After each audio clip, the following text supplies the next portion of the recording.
Good night. Good night. Have one son tonight. God is good and God is good all the time. My name is Army Jail Spirit Divine. I'm here to give you a word on tonight. And we're still in Elijah. It's not too many chapters of Elijah. Matter of fact, this is going to be the last chapter here. Elijah will be taken up to heaven. You know, 2 Kings chapter 2, verse 1 through 17. So when the Lord was about to take Elijah up to heaven in a whirlwind, Elijah and Elijah was on their way from Galilee. So Elijah had said to Elijah, he told him to stay right here, in Bethlehem. And Elijah had said, as surely as the Lord live, as you live, I will not leave you. He loved Elijah just that much. He was following everywhere he go, learning everything he can about Elijah. So a company of the prophet at Bethlehem had came out to Elijah to ask, do you know that the Lord is going to take your master from you today? So they already know. That's the prophet. God talked to his prophet. The company of the prophet, that's like a spiritual school they go to. So they had told Elijah, do you know your master is about to be taken up today? So he said yes. He said, and just be quiet. So every time they ask him about it, pretty much he don't want to hear it because he loved Elijah and he just don't want him to leave. So every time somebody talk about it, he said, yeah, I know, and just be quiet. So the company of the prophet was similar to a school, a gathering, of disciples around and recognizing a prophet. So these companies of prophets, help stem the tide of spiritual. The student at Bethlehem was to succession, of the prophet ministry from Elijah to Elijah. So they're asking him, do you know your master be about to be taken up? He said, yeah, be quiet. So he constantly saying, yeah, be quiet. He don't want to say it too loud because he pretty much don't want his master to leave. When God has signed him to Elijah, he been attached to him ever since. So Elijah said to him, stay here. And Elijah, the Lord had sent me to Jericho, as surely as the Lord live, and as you live, I will not leave you. And so they went to Jericho. So the company of the prophet had went up to Elijah again. So they kind of, going to him because they know he is close to Elijah. He said, yes, he knows. So now there are 50 men from the company of the prophet. That's the little spiritual school. So now the company is a spiritual school, and they stood at a distance. So they see Elijah, and Elijah is walking up toward Jericho. So they're at a distance watching them. Because Elijah supposed to be taking us today, So everybody's watching and they're being at a distance because he ain't, want them following nobody but Elijah. So they're following him from a distance, trying to see how he going to be taken up. So Elijah took his coat, he rolled it up and he struck the water with it. So the water is divided to the right and to the left, and two of them crossing over on dry land. So this similar to the same thing that Moses did. Moses had that little sticky one. God had told him to strike the water. So they can walk on dry ground. Now we see Elijah did the same thing. Elijah had power. He had power. He had the same stick. Stick just like Moses, and he did the same thing so they can walk on dry ground. So Elijah was a symbol of his authority as a prophet. So we see that Elijah did the same thing Moses did. Elijah and his cord, stick has struck the water to cross on dry ground. So when they had crossed, Elijah had said to Elijah, tell me what you want. Now Elijah wants to bless him.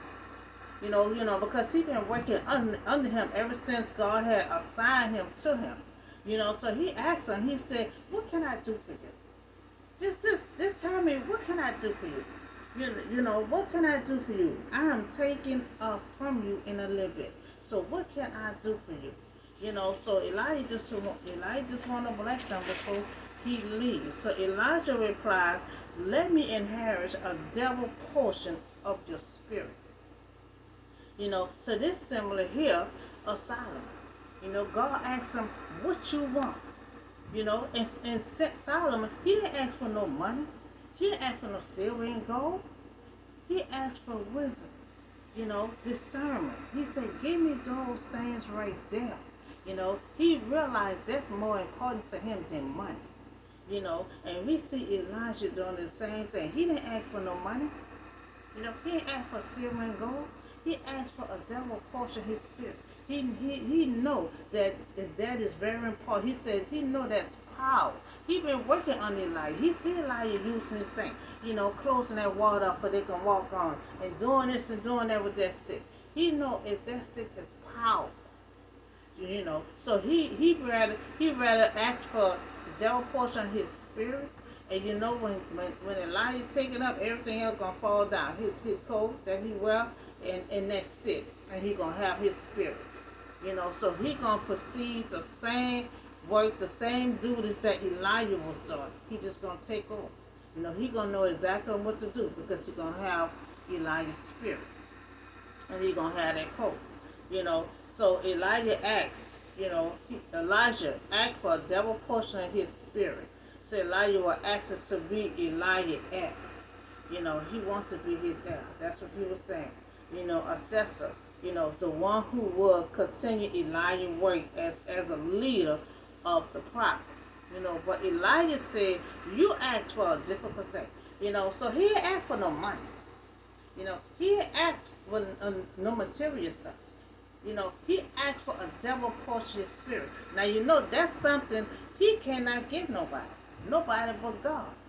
Nobody but God can give you that. You know, so he said, "You asked for a difficult thing. You asked for something that I cannot grant you." You know, nobody but God can grant that to you. You know, but the decision to grant their request was up to God. You know, so God granted Elijah's request, you know, because Elijah's motive was pure. Now, you know, God searched his heart.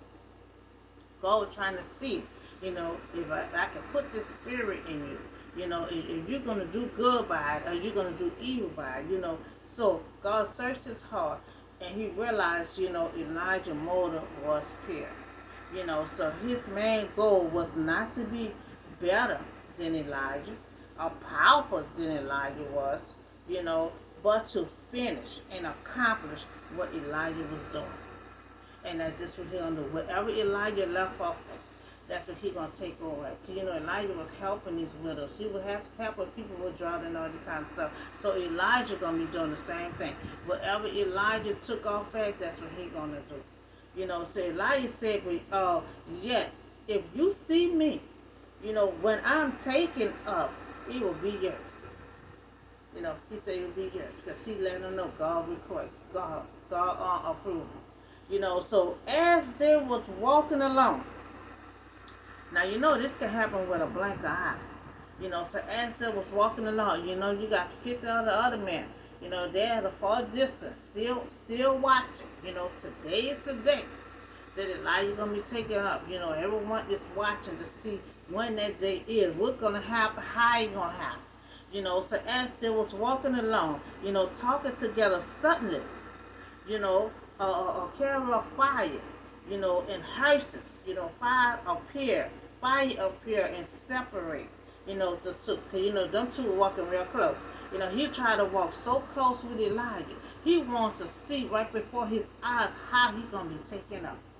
You know, so but the fire came, you know, and separate those two, you know, of them. And Elijah went up in heaven in a swirl wind. You know, and so Elijah was right there, you know, but they got separated. You know, I guess time he came back up or raised back up, Elijah was gone. You know, so Elijah was taken up, you know, without dying. You know, so that's a blessing, you know, when you can just go up when it's your time, you know, without feeling pain, without hurting, without going through so much, It was a blessing that he got just taken up to go when it was his time. So God had took Elijah, or they may have difficult time believing what they had saw. That's just like with Jesus. Jesus kept on telling his disciples, he gonna be depart from them, and he gonna come back in 3 days. So all that talking he was doing, they still didn't realize, they still didn't understand, because when that time came, you know, they just thought he was just gone, and realized Jesus been talking to them for the longest. I'm going to depart and be back in 3 days. Nobody but the ladies took it serious. So they see that Elijah is gone. Now they already know he was supposed to be gone, because they kept telling Elijah about 3 or 4 times. He said, "Yeah, I know, just be quiet." So they know. But now that time came that he's gone, they're still trying to figure out where he at. Should we go look for him? So Elijah saw he saw, and he just cried out, "My father, my father." Elijah had saw him no more. So then he took hold of his garment, tore it in half. Then Elijah didn't pick up his cord, the little stick that he was using with the power, and falling from him. So see, when Elijah got taken up, everything else had fell down.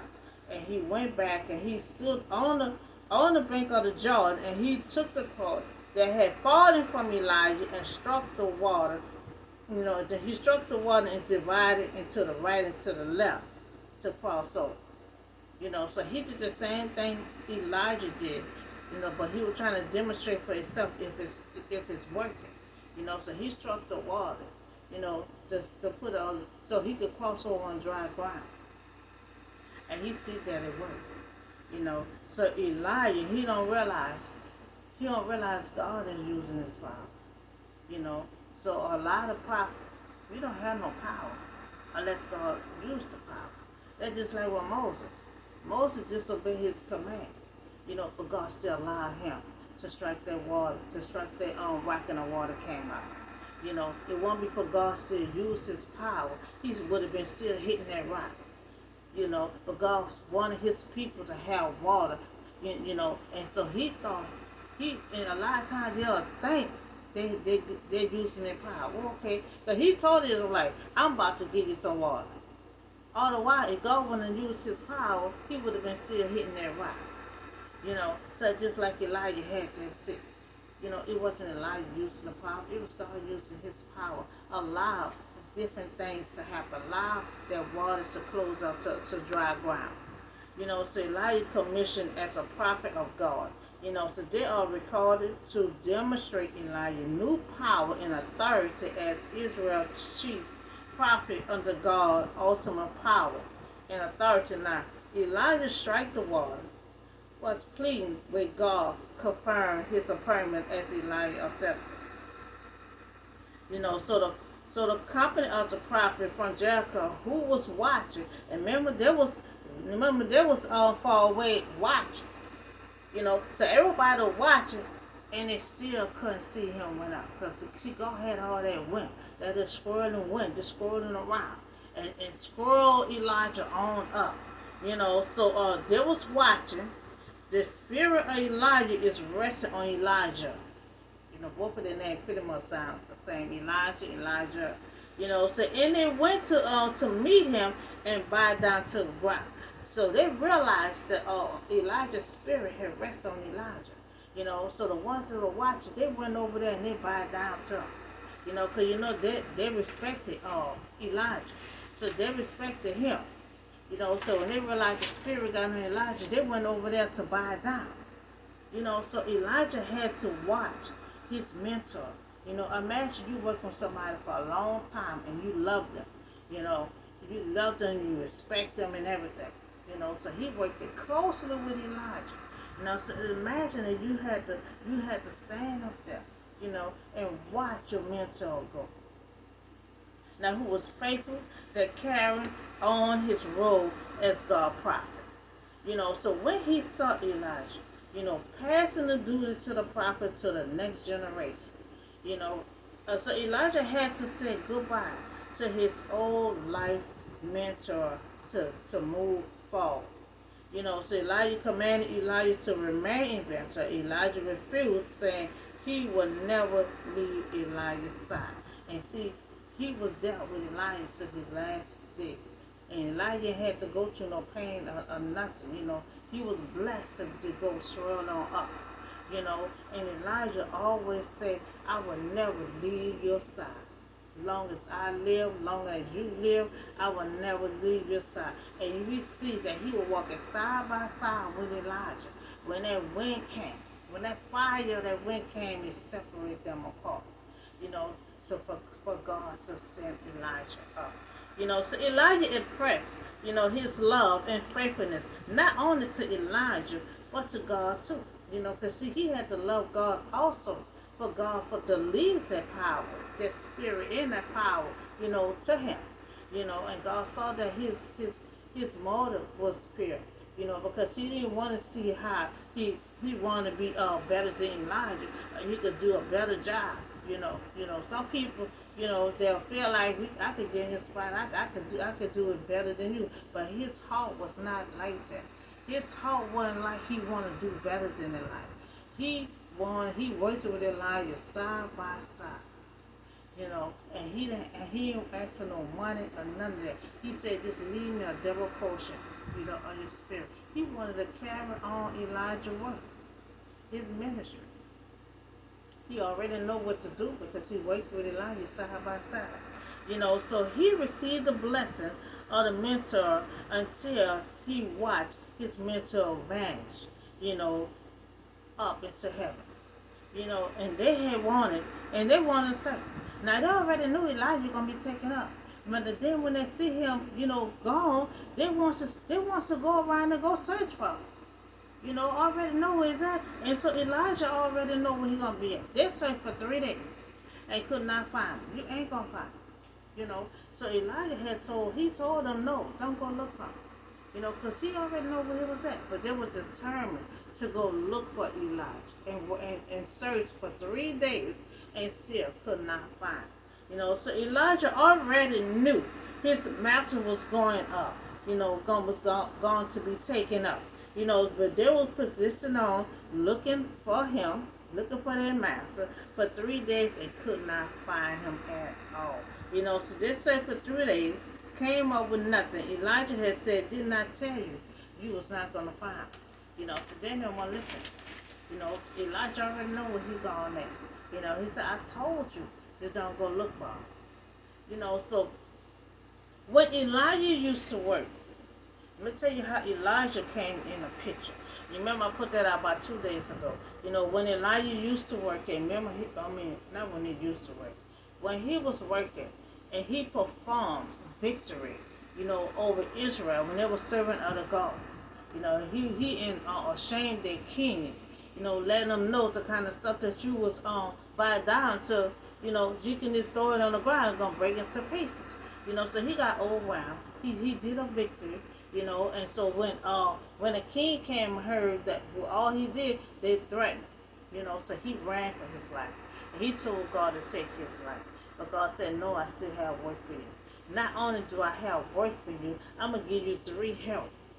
So that's how Elijah came in the picture. It was 3 of them, but one of them was Elijah. And he was an ancestor under Elijah.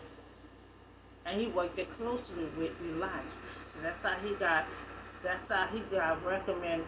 He was recommended by God to be assessor to Elijah. That's how he came in the picture. So God still had work for Elijah to do.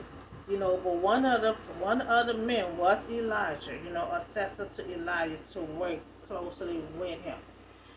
So when he found out that his mentor, was leaving, and every time someone asked him, do you know your master gonna be leaving? He's like, yeah, just be quiet, just be quiet. So Elijah had asked Elijah, what do you want? What can I do for you? So Elijah did not ask him for no money. He didn't ask him for no animals, sheep, goat. He didn't ask for none of that. He said, what you could do, you could just leave me, a double portion of your spirit. Leave me a double portion of your spirit. You ain't got to give me no money. You ain't got to give me none of that. So he know uh, part of his spirit was more important than asking him for money. Just like Solomon was. Solomon asked for the money. God said, you ask for whatever you want. You got it. He said, okay, give me some discernment. So God was like, this the first time I had somebody ask me for discernment and knowledge and all this kind of stuff without money. But since he ain't for the money, God still granted to him. So God had to grant it to him. So Elijah had asked Elijah for a double portion of his spirit. But it wasn't up to Elijah, to give it to him. You know, God had to approve. God was the only one that can grant that, to leave the spirit to someone else. So Elijah had to watch his master vanish right before his eyes. He tested. He tested it out. Soon as it dropped down and he picked up the car, he tested himself, to continue on the work that Elijah had left off at. So Elijah had blessed Elijah. And so we see Elijah did not ask for no money, but he asked Elijah to leave his double portion of his spirit. So he knew that was very important to him than asking for money. His spirit in that little stick, is powerful, that Elijah was using. By he got Elijah's spirit and he got that stick, he gonna be very connected with God. So that's what he wanted. He saw how Elijah was close to God, communicating with God, had power, so he wanted the same power, that Elijah had. He wanted the same connection with God like Elijah had. Because remember I told you earlier, he expressed his feeling, to Elijah, and not only to Elijah, to God also. So that's all the word I have for you today. So this was the last chapter of Elijah. Elijah, he wanted to take himself out, but he wound up and lived a long time after that. So he lived his time and he did what he had to do. And so God allowed him not to feel pain or get killed on earth. God said, I'm going to take you up. So it was a blessing when he got taken up. Instead of getting killed or sick or whatever the case is, God didn't allow him to suffer no pain or nothing. God took him up when it was his time. And they already told him, that he was going to be leaving. But when that time came, they still didn't believe it. They still want to do a search and did a search for like 3 days. They did like Jesus told them, I'm going to be departed from y'all in a little bit, but I will return back to you in 3 days. You see what I'm saying? So they took 3 days to try to do a search, and it took 3 days for Jesus, to rise back up. And it seemed like they were surprised, forgetting that Jesus had told them that he was going to be leaving and come back. So that's all the word that I have for you on tonight. Y'all have a blessed night, and I'll see y'all on the next video.